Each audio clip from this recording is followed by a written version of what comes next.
It happened in the evening, just after sunset, when the sky over the Chinese city of Foshan turned a strange shade of gold. People stopped in the streets looking upward, squinting into the haze that drifted above the river. At first it looked like clouds gathering. Then the clouds began to take shape. Towers, not windows. Skyscrapers, a city was forming in the sky, not a reflection, not a shadow. An entire skyline hanging above the water, glowing faintly as if lit from within. People scrambled for their phones, pointing in disbelief. Cars pulled over. Crowds gathered along the riverbank. Dozens, then hundreds, then thousands saw it. For nearly 15 minutes, everyone in Foshan stared at a floating city that shouldn't exist. The buildings were tall and narrow, in a style that didn't match anything in their region. Some swore they saw lights flickering in the windows. Others said they saw movement, shadows inside the towers like a world parallel to theirs briefly visible. And then, as quickly as it appeared, it faded. The towers dissolved into the clouds, swallowed by the night. But the story didn't end there. Days later, reports surfaced from another city, Huanshan, where residents claimed they saw the same thing. A glowing skyline floating above the river, stretching across the sky like a portal to another world.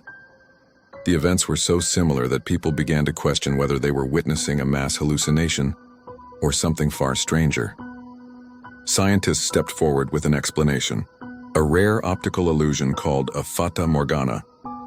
In theory, layers of hot and cold air can bend light, stretching distant objects and projecting them upward like a mirage. A city far away might float if conditions are perfect, which they almost never are.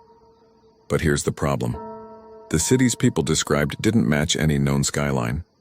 Not in shape, not in height, not in architecture. Nothing like it existed anywhere in the region. And there's something else.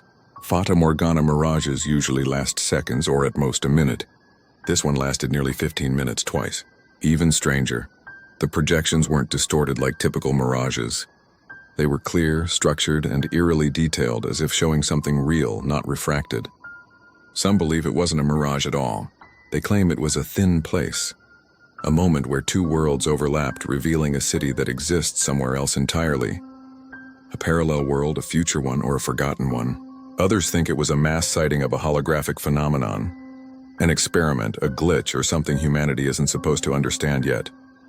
But the people who were there, the ones who watched the sky with shaking hands and racing hearts, they all say the same thing.